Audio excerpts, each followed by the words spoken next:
Hello student, today we learn chapter number 10, that is electrostatic. आज आपण new chapter start करणार आहे electrostatic. त्यामध्ये जो डिलीटेड सिलेबस यावर जो पोर्शन आहे तो आधी मार्क करून घ्या तुम्ही. त्यामध्ये डिलीटेड पोर्शनमध्ये 10.2 जो आहे इलेक्ट्रिक चार्जेस तो स्किप झालेला आहे.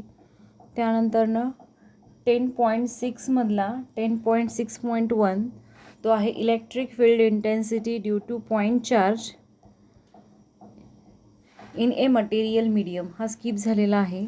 त्यानंतरनं 10.6.2 practical way to calculating the electric field.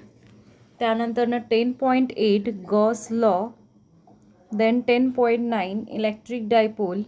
Then 10.10 continuous charge distribution हा स्किप सिलेबस और डिलीटेड सिलेबस आहे. तर यामध्ये जे आहे आता जो रिमेनिंग आहे त्यातला जो इम्पॉर्टंट आहे जो तुम्हाला आता 11th खूप इम्पॉर्टंट आहे त्यातले आपण टॉपिक जे आहे ते घेणार आहे. ओके, मग आपण डीपमध्ये नाही, जास्तीत जास्त हा 2 लेक्चरमध्ये आपला चॅप्टर संपणार आहे. तर त्यामध्ये जे बेसिक कन्सेप्ट आहे सगळ्यात आधी आपण इलेक्ट्रोस्टॅटिक म्हणजे काय हे लर्न करूयात. Okay,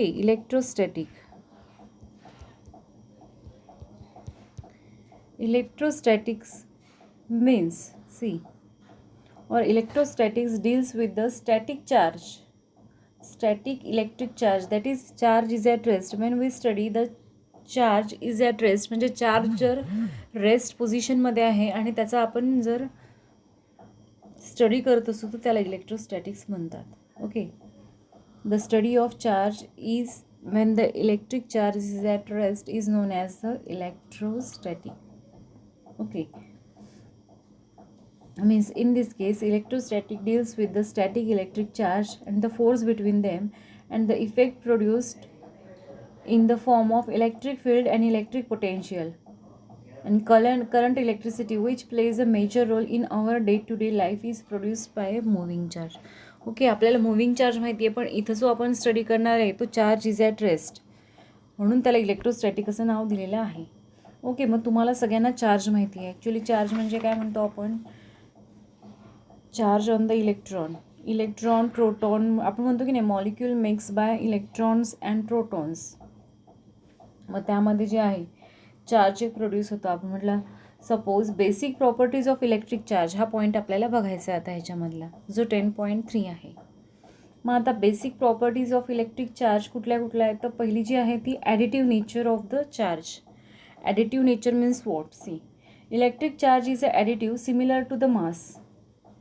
The total electric charge on an object is equals to the algebraic sum of all the charges distributed on the different parts of the object. जर मी एक ऑब्जेक्ट घेतला त्याच्यावरती चार्ज सगळीकडे डिस्ट्रीब्यूट आहे, त्याचं मला टोटल चार्ज डिस्ट्रीब्युशन काढायचं तर मी काय करणार आहे, सगळ्यांना एकत्र म्हणजे त्याची सम घेणार आहे and we get the total charge on that object. Similar to the mass, आपल्याला माससुद्धा माहिती आहे त्याचं, आपण म्हणतो की नाही मास एवढं आहे त्या ऑब्जेक्टचं. It may be pointed out that while taking the algebraic sum, the sign of electric charges must be taken into account. म्हणजे जेव्हा आपण त्याची जेव्हा ॲडिशन घेणार आहे ती पॉझिटिव्ह असेल, मे बी निगेटिव्ह असेल, टेकिंग इन टू अकाउंट जसं ते डिस्ट्रीब्यूट झालेलं आहे. दस if two bodies have equal and opposite charges, जर 2 बॉडीज असतील त्याच्यावरती इक्वल आणि अपोजिट चार्ज आहे आणि द नेट चार्ज घ्यायचा झाला तर तो काय येतो 0. Means the body is quantized. This is similar in case of atoms where the nucleus is positively charged and the charge is equals to the negative charge of electron making the atoms electrically neutral. पहा आता ॲटमला electrically neutral कसं म्हणता येईल, when the nucleus is positively charged म्हणजे nucleus हे positively charge आहे and the charge is equals to the negative charge. Okay, and this charge is equal to the negative charge of the electron आणि त्यातलं जे charge आहे दुसरं जे शेलमध्ये electrons move होतात त्यावरती जर निगेटिव्ह चार्ज असेल तर त्याची आपण जर सम घेतली म्हणजे इलेक्ट्रिक जो पॉझिटिव्हली चार्ज आहे is equal to negatively charge means the atom is electrically neutral. Okay, आणि तुम्हाला माहितीच आहे तसे जो चार्ज असतो चार्ज ऑन द इलेक्ट्रॉन त्याची जी व्हॅल्यू असते ती किती असते 1.6 into 10⁻⁻19 coulomb. This is the magnitude of charge on electron. Magnitude on charge of the electron किती असतं 1.6 × 10⁻⁻19.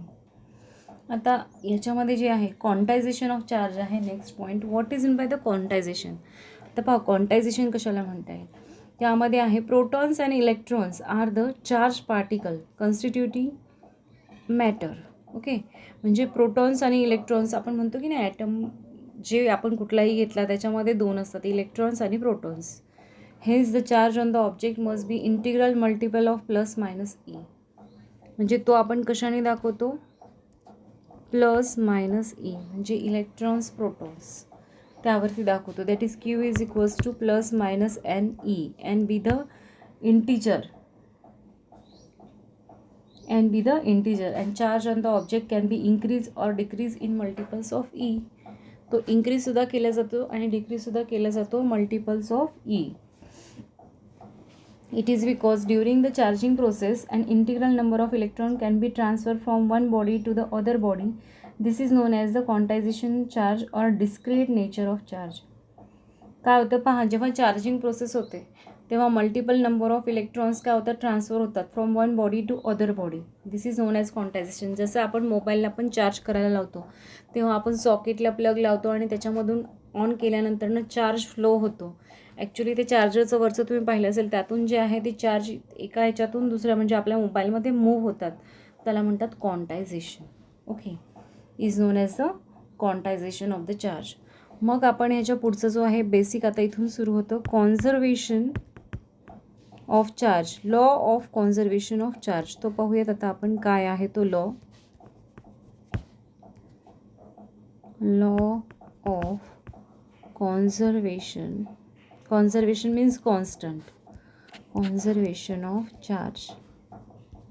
Let's see what is the law. For an isolated system, total charge cannot be created nor be destroyed. आता ह्याच्यामध्ये पहा, in an isolated system म्हणजे ह्याच्यावरती जे total charge राहतो तो आपण क्रिएटसुद्धा करू शकत नाही आणि डिस्ट्रॉयसुद्धा करू शकत नाही. Is known as the conservation of charge. और we can say that in any given physical process. आता isolated means that is in any given physical process, charge may get transferred from one part of the system to the another, but the total charge in the system remains constant. हे दोन लॉचे statement आहे, तुम्ही कुठलंही लिहू शकता. एक आहे for an isolated system total charge cannot created not be destroyed. पहा मी इथे लिहिते, for an isolated system charge total charge cannot be created nor destroyed. Okay, this is one of the statement. And other आहे, in any given physical process charge may get transfer in from one body to another body or from one part of the system to another, but the total charge in the system remains constant. So these two are the statements of law of conservation of charge. How we can say the total charge on an isolated system is always constant. कसं ते आपण एक example घेऊन पाहूयात. पहा, when a glass rod, जर आपण glass rod घेतला आणि तो रब केला सिल्कवरती, इट बिकम्स पॉझिटिव्हली चार्ज आणि सिल्क बिकम निगेटिव्हली चार्ज. आपण जेव्हा ग्लास रॉड घेतला आणि तो रब केला सिल्कवरती तर त्यामध्ये काय होतं, चार्जेस आहेत ते काय होणार आहे, सिल्कमधून त्या ग्लास रॉड म्हणजे ट्रान्सफर होतील एकमेकांमध्ये. ज्याच्यामध्ये डिफिशियन्सी आहे तो घेणार आहे आणि एक काय करणार आहे, लिव्ह होणार आहे त्याच्यातून. म्हणजे मग त्याला जे आहे ह्या प्रोसेसमध्ये the amount of positive charge on the glass rod is found to be exactly same as the negative charge on the silk. म्हणजे सेम पहा, जेवढा ग्लास रॉडमध्ये राहणार आहे पॉझिटिव्हली चार्ज तेवढाच निगेटिव्हली चार्ज सिल्कवर राहणार आहे. Thus the system of glass rod and silk together possess the zero net charge after rubbing. म्हणजे रब केल्यानंतरनं काय होणार आहे, टोटल चार्ज रिमेन्स कॉन्स्टंट. कारण की यामध्ये पहा आता काय म्हटलं आहे, ग्लास रॉड बिकम पॉझिटिव्ह आणि सिल्क जो आहे तो काय झालेला आहे, निगेटिव्ह झालेला आहे.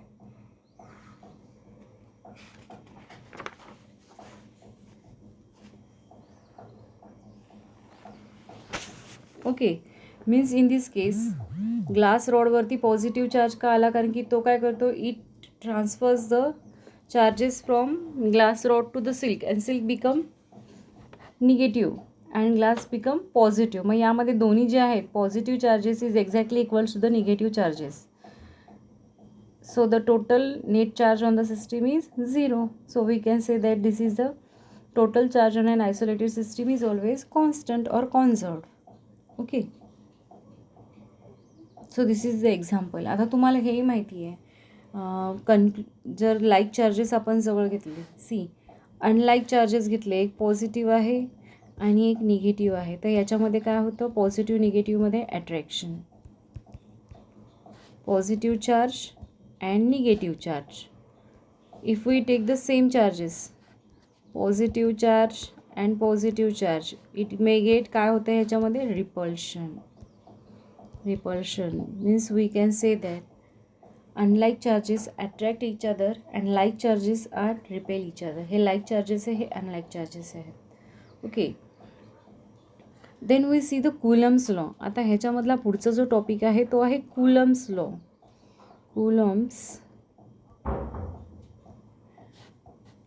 law. First we see what is meant by the point charge. आपण त्याच्या आधी एक बघूयात, point charge means what.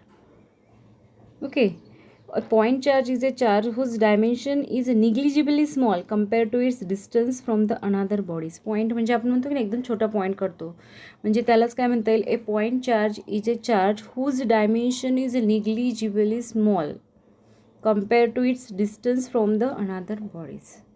And Coulomb's law explains the interaction between the charges at rest. And Coulomb's law मध्ये काय एक्सप्लेन केलेलं आहे, interaction between the charges at rest. कारण की आपण आधीच म्हटलं आहे, हा जो टोटल टॉपिक आहे तो कशासाठी स्टडी करत आहे, आपण चार्ज ॲट रेस्टवरती आहे, त्याच्यावरती आपण स्टडी करत आहे, म्हणून हा तेच सांगितलं आहे. Coulomb's law explains the interaction between the charges at rest. Now let's see the statement of the Coulomb's law.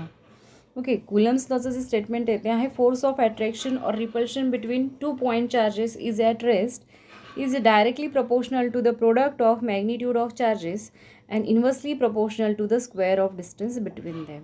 And these forces act along the line joining between the two charges. The Coulomb's law आहे, आत्ताच मी आधी सांगितलं, हा कशाशी related आहे, 2 point charges. Suppose here are 2 charges, this is the Q1 and this is the Q2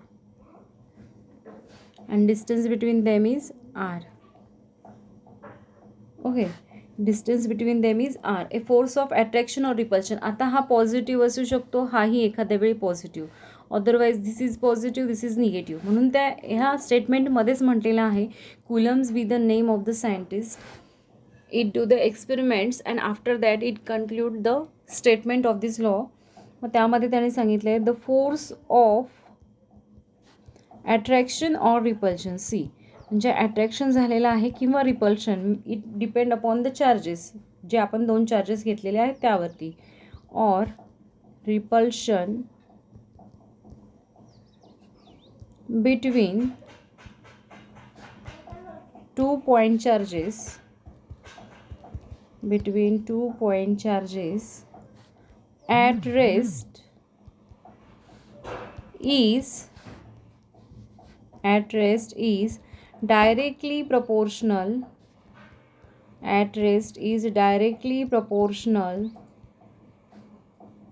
to the product of magnitude of charges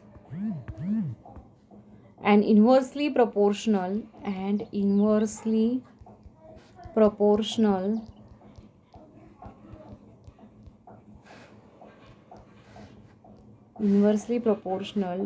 to the square of distance between them,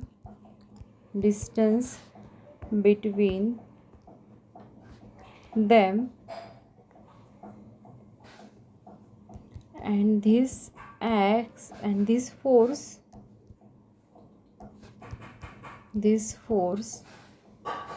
acts along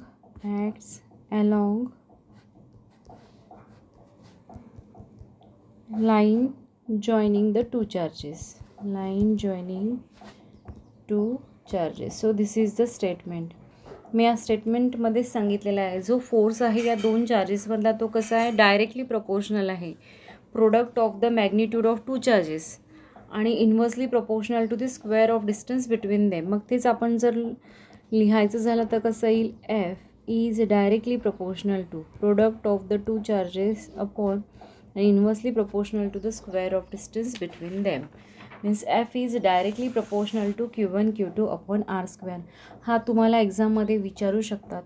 state and explain Coulomb's law. Okay, state and explain the Coulomb's law of electric charges. मग हा दोन याच्यामध्ये in scalar form and in vector form. Okay, आता आपण जो आहे तो scalar form पाहत आहे.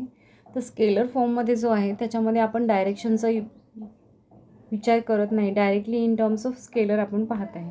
मग यामध्ये हे झाल्यानंतर आपण इथे त्याचं स्टेटमेंट लिहिलं, मग हे लिहिलं, त्याच्यामध्ये एक्सप्लेनेशनमध्ये आपण काय लिहिणार, मग first let Q1 and Q2 be the 2 point charges at rest and separated by distance r, and F be the magnitude of electrostatic force of attraction or repulsion between them. Then we write, according to Coulomb's law, F is directly proportional to Q1 Q2 upon r square. We know every equation having the proportionality constant which is having the sign F is equals to K Q1 Q2 upon r square. This K is the proportionality constant and which is depends upon कशावरती depend येतो, Q1 Q2 and R. Okay, K is the proportionality constant. Proportionality constant. Okay, understood this. Then त्यामध्ये जर तुम्हाला question विचारला, पहा म्हणजे तुम्हाला state आणि एक्सप्लेन आलं तर तुम्हाला एवढं लिहायचं आहे, त्याचं स्टेटमेंट लिहायचं आणि ही एक इक्वेशन लिहायची आहे. हा 2 मार्क्ससाठी. आणि जर मोठ्या ह्याच्यामध्ये विचारलं असेल इन वेक्टर फॉर्म तर त्याची डायग्रॅम आहे, ते मी आता तुम्हाला पुढे घेणारच आहे. मग यामध्ये जे आहे याच्या पहा, condition of electrostatic force to be attractive or repulsive. म्हणजे कंडिशन्स कुठल्या आहेत पहा, the force between the two charges will be attractive if the charges are unlike, जे मी तुम्हाला आधीच सांगितलं. आणि जर रिपल्सिव्ह केव्हा असणार आहे, when the force between the two charges will be repulsive if the charges are similar. आता हा जो के आहे, this is known as the permittivity, relative permittivity. Okay, means relative permittivity of dielectric constant is the ratio of absolute permittivity of the medium to the permittivity of free space. It is denoted by capital K और epsilon. एक तर तो capital केने denote करतात किंवा ॲप्सिलॉनने denote करतात. Okay, actually के means काय असतो, के इज इक्वल्स टू 1/4πε0, जो आपण आता इथे लॉमध्ये जो लिहिलेला आहे तो प्रपोर्शनॅलिटी कॉन्स्टंट. आता आपण रिलेटिव्ह परमिटिव्हिटी म्हणजे काय ते पाहूयात.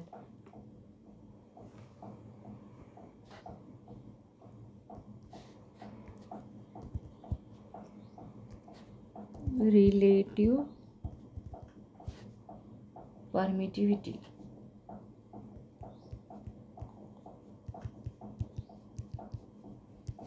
Let's see what is by the relative permittivity.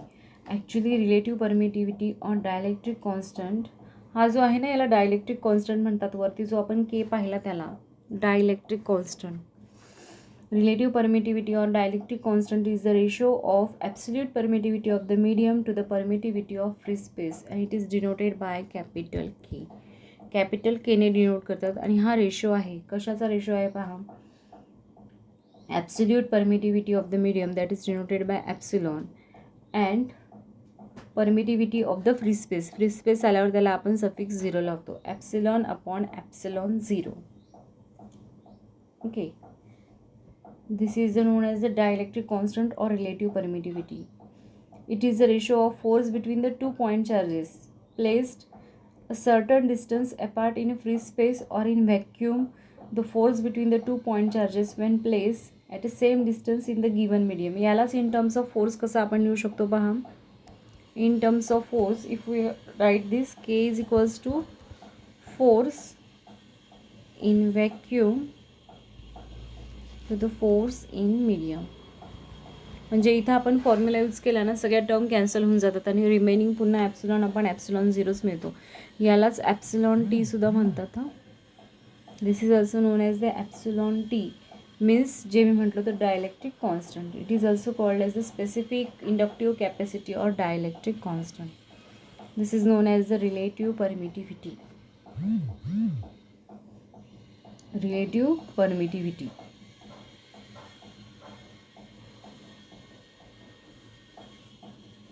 Then we see what is in by the unit charge. आता आपण युनिट चार्ज कशाला म्हणतात ते पाहूया.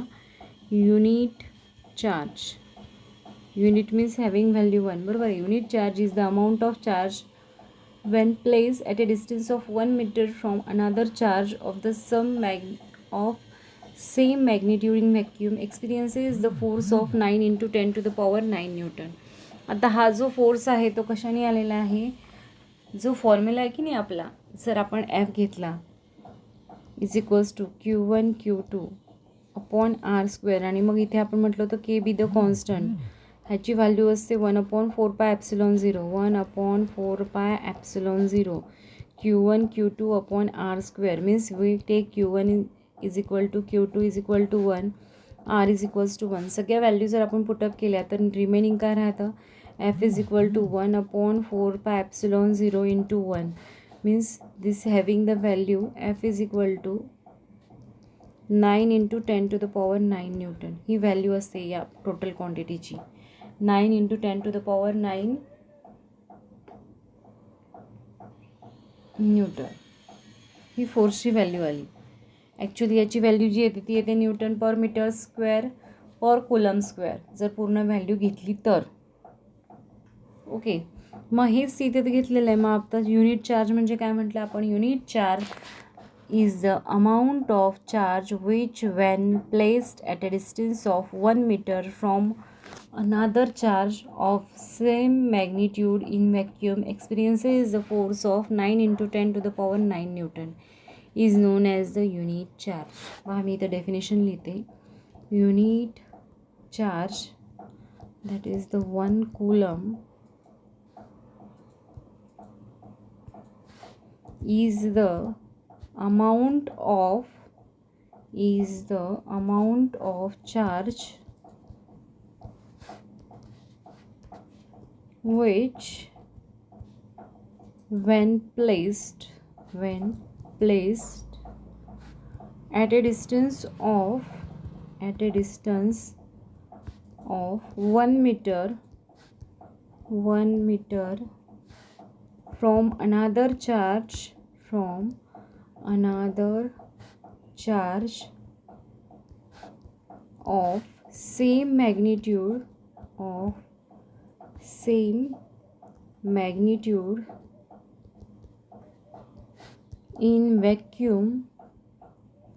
in vacuum experiences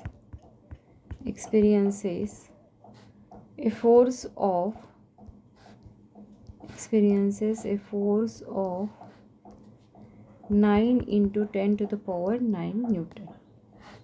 okay, so this is the definition of unit charge. आणि तुम्हाला हे माहितीच आहे जे आपण मागे notation 1 micro coulomb is equal to 10 to the power -6 coulomb, 1 nano coulomb is equal to 10 to the power -9 coulomb, then 1 pico coulomb is equal to 10 to the power -12 coulomb.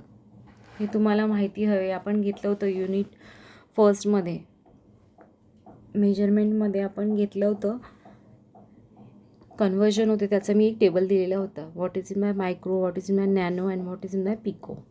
Okay, then आता आपण पाहूयात coulomb's law is in vector form. आधी आता आपण हा स्केलरमध्ये पाहिला, वेक्टरमध्ये काय येतो पहा.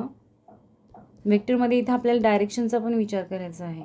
Okay, coulomb's law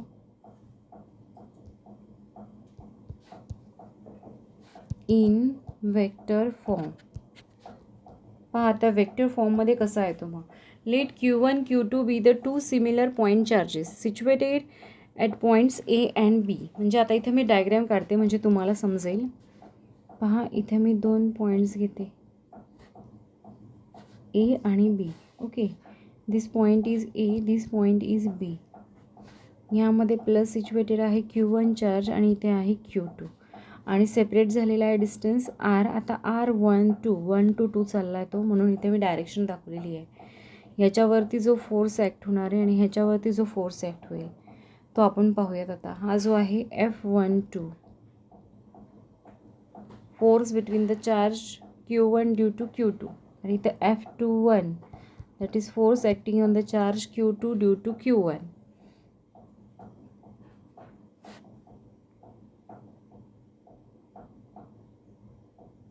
then let we see. मग आपण यावरूनच काय म्हणू शकतो, let R12 be the distance of separation between them. R12 दोघींमधला डिस्टन्स आहे. मग ह्याच्यामध्ये the force F21 acting on Q2 by Q1. Q2 वरती ॲक्ट करतोय Q1 इज गिवन बाय, मग फॉर्म्युलाने काय येईल तो आपण इथे लिहू. F21 जसा फॉर्म्युला तुम्हाला माहिती आहे 1/4πε0 Q1 Q2 upon R12 square into R12 unit vector. हे तुम्हाला माहिती आहे जे आपण घेतलं होतं युनिट वेक्टर. आता हा डिस्टन्स जो आहे तो मात्र R12 घेतला आहे from 1 to 2 distance. R12 is the unit vector from point A to B. F21 acts on the Q2 at a B and is directed along the BA away from B. Similarly me F12 घेतला हा F21 झाला ना. आता आपण F12 घेऊयात. Okay, F12 is equal to 1/4πε0 Q1 Q2. आता जो इथे आहे R12 तो R21 येईल square into unit vector R21 that is the unit vector from B to A. तिथे होता A to B. इथे ॲक्च्युली जो आहे force F12 be the exerted on Q1 by Q2. Okay, Q1 by Q2 आणि तो घेऊन लिहिला आपण. दोन्हींची डायरेक्शन पहा तुम्हाला कशी दिसते, एक या साईडला आणि एक अपोजिट साईडला आहे. ॲक्च्युली आपण हेही म्हणू शकतो युनिट वेक्टरसुद्धा अपोजिट साईडला आहेत. म्हणजेच यामध्ये जे आहे R12 is equal to minus R21 म्हणू शकतो की नाही आपण. एक जो आहे तो या साईडला जातो आहे, एक या साईडला जातो आहे. सिमिलरली फोर्स पण काय येतील मग negative. Means we can write F12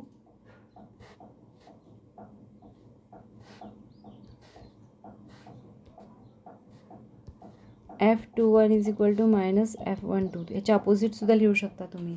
दस two charges experiences the force are equal in magnitude but opposite in direction. म्हणजे त्याची मॅग्निट्यूड सेम आहे पण डायरेक्शन कशी आहे, अपोजिट आहे. This two forces form and action reaction pair. म्हणजे दोन्ही काय फॉर्म केले जातात, action reaction pair. So this is the Coulomb's law is in vector form. मग वेक्टर फॉर्ममध्ये जे आहे ए आणि बी याच्या दोन आहेत पॉईंट, म्हणून याच्यामध्ये जे आहे प्लस मायनस असं साईन येतं. Okay,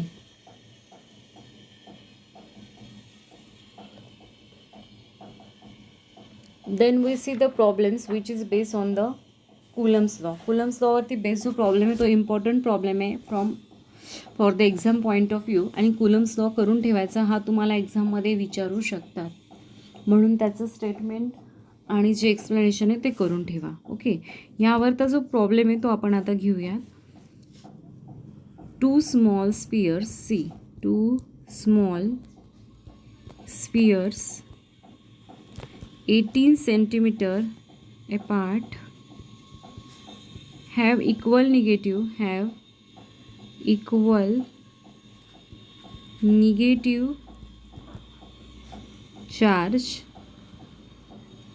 charges and repel each other with the force of 6 into 10 to the power minus 6 Newton. Find the total charge on both spheres.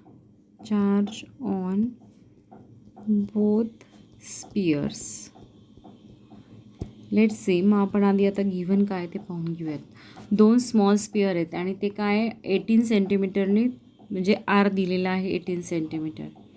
त्यानंतर फोर्स दिला आहे त्यातला 6 × 10⁻⁻8 न्यूटन.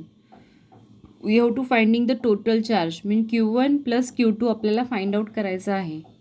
आणि Q1 = Q2 = 2 स्मॉल स्पियर दिलेले आहेत, बरोबर आहे. 2 स्मॉल स्पियर्स, दोन्ही स्मॉल आहेत. मग आपल्याला Q1 + Q2 काढायचं आहे. आणि इक्वल निगेटिव्ह चार्ज दिलेला आहे. मग त्यातला चार्ज पण Q1 = Q2 = Q येईल. मग आपण ते फाइंड आउट करूयात. मग सगळ्यात आधी आपण गिवन लिहूया. त्याच्यामध्ये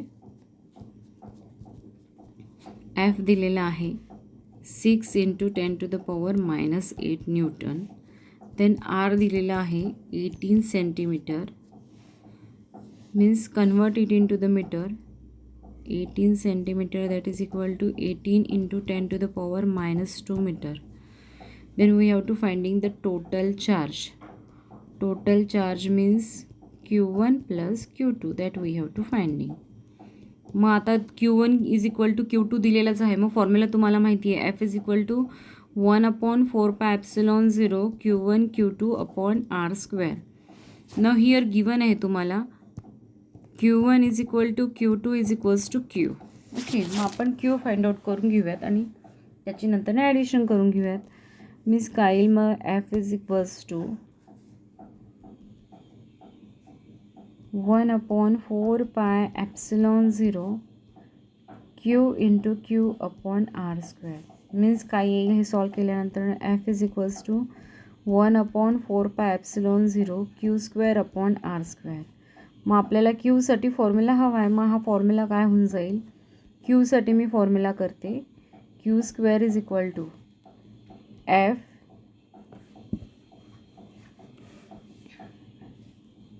× R² × 4πε0.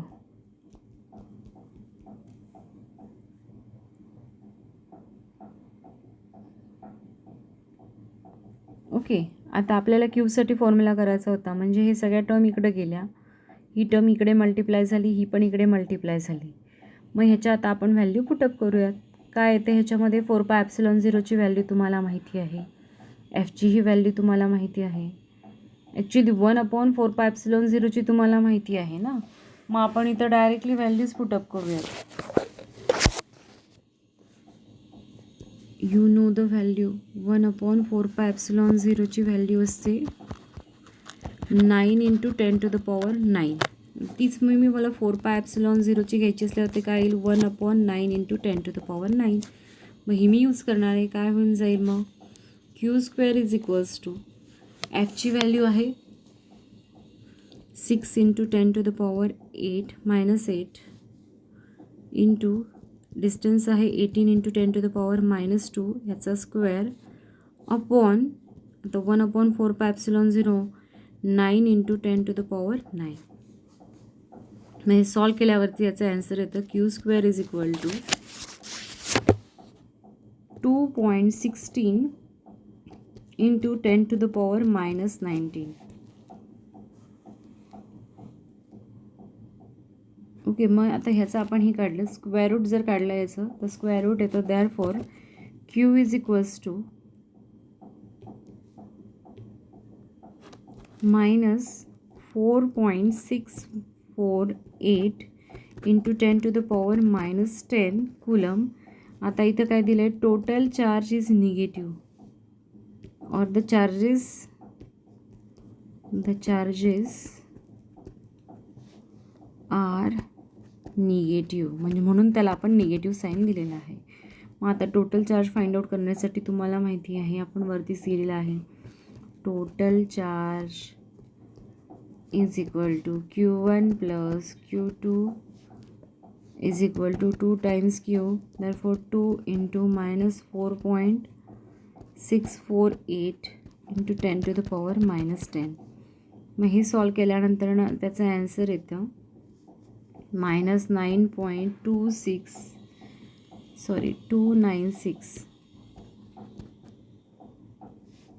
× 10⁻10 coulomb. So this is the total charge on the sphere or both the sphere.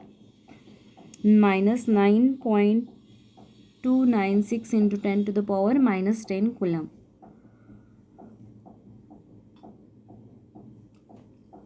हा प्रॉब्लेम तुमच्या एक्सरसाइजमध्ये दिलेला आहे, हा तुम्ही करून ठेवा, हा तुम्हाला एक्झाममध्ये विचारू शकतात अशा टाईप. ओके. मग याच्यानंतरनं जो पुढचा पार्ट आहे ॲक्च्युली तो आहे principle of superposition of charges. Principle of superposition of चार्जेसचा पॉईंट आपण घेऊयात. त्यानंतरनं पुढचा पार्ट स्किप झालेला आहे, म्हणजे याचं जेव्हा नेक्स्ट लेक्चर येईल तेव्हा आपला हा चॅप्टर संपेल. I hope you understood. जेवढा आपण टॉपिक आज घेतलेला आहे तेवढा तुम्हाला समजला असेल. ओके. देन ह्याच्या पुढचं आपण पुढच्या लेक्चरमध्ये पाहणार आहे. Thank you. If you having any difficulty, then we discuss in Google Meet.